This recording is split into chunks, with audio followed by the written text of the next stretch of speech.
ಕಾಡಾನೆ ಕಾರ್ಯಾಚರಣೆ ನಡೆಯುತ್ತೋ ಇಲ್ವೋ ಅಂತ ಒಂದು ಎಲ್ಲರಿಗೂ ಕುತೂಹಲ. ಯಾಕೆಂದ್ರೆ 15 ದಿವಸಗಳಲ್ಲಿ ಅರೇಳಿ ಬೇಲೂರು ಬಿಕ್ಕೋಡು ಭಾಗದಲ್ಲಿ 2 ಸಾವಾಗಿದೆ. ಸೊ ಹೀಗಾಗಿ ತುಂಬಾ ಒಂದು ರೈತರು ಆಗಿರ್ಬೋದು, ಕಾಫಿ ಬೆಳೆಗಾರರ ಸಂಘದವರು ಹೋರಾಟವನ್ನು ಸಹ ಮಾಡಿದಂತ ವಿಡಿಯೋ ಆಗಿರ್ಬೋದು, ಮತ್ತೆ ಶಾಸಕರು ಬರ್ತಾರೆ, ಸಕಲೇಶಪುರದ ಶಾಸಕರು ಮತ್ತೆ ಬೇಲೂರು ಭಾಗದ ಶಾಸಕರು ಬಂದು ಮೀಟಿಂಗ್ ನಲ್ಲಿಯೂ ಸಹ ಭಾಗಿಯಾಗ್ತಾರೆ. ಅವರು ಕೂಡ ಸ್ಟ್ರೈಕ್ ನಲ್ಲಿ ಪಾಲ್ಗೊಳ್ತಾರೆ, ಜೋರಾಗಿ ಕೂಗಾಡ್ತಾರೆ. ಕಾಡಾನೆಗಳನ್ನ ಸ್ಥಳಾಂತರ ಮಾಡಿ ಅಂತ ಒತ್ತಾಯವನ್ನು ಸಹ ಮಾಡಿ ಪ್ರತಿಭಟನೆ ಮಾಡಿ ರಸ್ತೆಯನ್ನು ಕೂಡ ಹದಗೆಡ್ತಾರೆ. ಸೊ ಹೀಗಾಗಿ ಕಾರ್ಯಾಚರಣೆಗೆ ದುಬಾರೆ ಟೀಮ್ ಬರುವಂತ ಸಾಧ್ಯತೆಯು ಕೂಡ ಇರುತ್ತೆ. ಇನ್ನ ಸ್ಯಾಂಕ್ಷನ್ ಆಗ್ಬೇಕಾಗತ್ತೆ, ಮೀಟಿಂಗ್ಗಳು ಕೂಡ ನಡೀತಾನೆ ಇದಾವೆ. ಕಾಡಾನೆ ಕಾರ್ಯಾಚರಣೆಗೆ ಆನೆಗಳನ್ನ ಅಂದ್ರೆ ಕಾಡಾನೆಗಳನ್ನ ಹಿಡಿದು ಸ್ಥಳಾಂತರ ಮಾಡೋಕೆ ಮೀಟಿಂಗ್ ನಡೀತಾ ಇದೆ. ನೋಡ್ಬೇಕು ನಿಜಕ್ಕೂ ಕೂಡ ಅದು ಏನಾದ್ರೂ ಸ್ಯಾಂಕ್ಷನ್ ಆಗುತ್ತಾ, ಏನ್ ಕತೆ ಆಗತ್ತೆ. ಕಾಡಾನೆ ಕಾರ್ಯಾಚರಣೆಗೆ ಬಿಕ್ಕೋಡು ಭಾಗಕ್ಕೆ ದುಬಾರೆ ಟೀಮ್ ಎಂಟ್ರಿ ಕೊಡುತ್ತಾ ಅಂತ. ಯಾಕಂದ್ರೆ ದುಬಾರೆ ಟೀಮ್ ನೇ ಈಗ ಬಳಸ್ಕೊಳ್ಳುವಂತದ್ದು ಕಾಡಾನೆ ಕಾರ್ಯಾಚರಣೆ ಮಾಡ್ಬೇಕು ಅಂದ್ರೆ.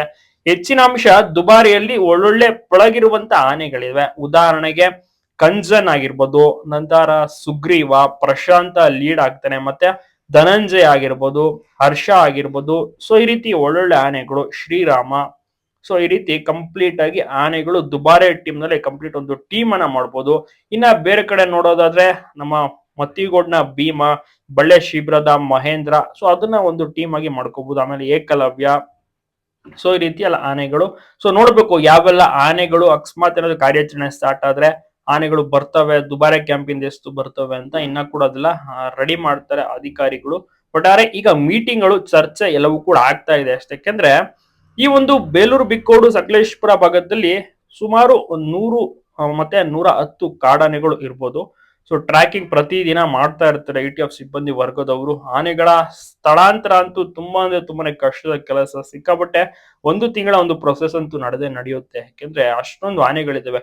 ಇವತ್ತು ಒಂದು ಕಡೆ ಇದ್ದಂತ ಆನೆಗಳು ನಾಳೆ ಮತ್ತೊಂದು ಕಡೆ ಹೋಗಿರ್ತವೆ, ಬೇರೆ ಬೇರೆ ಕಾಫಿ ತೋಟಕ್ಕೆ ತಿರುಗಾಡ್ತಾ ಇರ್ತವೆ. ಮತ್ತೆ ಅಲ್ಲಿ ಕಾಫಿ ಬೆಳೆಗಾರರ ಸಂಘದವರು ಸ್ವಲ್ಪ ಜಾಸ್ತಿ ಕೂಗಾಡೋದು ಏನಕ್ಕೆ ಅಂದ್ರೆ ನಮ್ಮ ಒಂದು ಬೆಳೆ ನಾಶ ಆಗ್ತದೆ, ಕಾಫಿ ಗಿಡಗಳೆಲ್ಲವೂ ಕೂಡ ಹೋಗ್ತಾ ಇದೆ, ಲಾಸ್ ಆಗ್ತಾ ಇದೆ ಅಂತ. ಮತ್ತೆ ಅಲ್ಲಿ ಕಾಫಿ ಬೆಳೆಗಾರರಿಗೆ ಇನ್ನೊಂದು ಕಷ್ಟ ಏನಂದ್ರೆ ಕೂಲಿ ಕಾರ್ಮಿಕರು ಬರ್ತಾ ಇಲ್ಲ ಕಾಫಿ ಎಸ್ಟೇಟ್ಗೆ ಕೆಲಸ ಮಾಡಕ್ಕೆ. ಇನ್ನ ಕೂಲಿ ಕಾರ್ಮಿಕರಿಗೆ ದುಡ್ಡು ಬೇಕು ಅಂದ್ರೆ ಕೆಲಸ ಮಾಡ್ಲೇಬೇಕಲ್ಲ. ಬಟ್ ಅಲ್ಲಿ ಆನೆಗಳು ಇರುವಂತ ಕಾರಣ ಅವ್ರು ಭಯ ಪಡ್ಕೊಂಡು ಬರ್ತಾ ಇಲ್ಲ. ದುಡ್ಗಿಂತ ನಮ್ಗೆ ಜೀವನ ಮುಖ್ಯ ಅಂತ ಅವರು ಕೂಡ ಬರ್ತಾ ಇಲ್ಲ. ಸೊ ಹಾಗಾಗಿ ಅದು ಕೂಡ ಒಂದ್ ಸ್ವಲ್ಪ ಕಷ್ಟ ಆಗಿದೆ ಕಾಫಿ ಎಸ್ಟೇಟ್ ಓನರ್ಸ್ ಗಳಿಗೂ ಕೂಡ. ಸೊ ಅದೆಲ್ಲವನ್ನು ಕೂಡ ನೋಡ್ತಾ ಇದ್ರೆ ನಿಜಕ್ಕೂ ಕೂಡ ಯಾವಾಗ ಏನಾಗುತ್ತೆ, ಮತ್ತೆ ಏನಾದ್ರೂ ಬಲಿಯಾಗುತ್ತಾ ಅಂತ ಎಲ್ರಿಗೂ ಕೂಡ ಒಂದು ಡೌಟ್ ಶುರು ಆಗಿದೆ.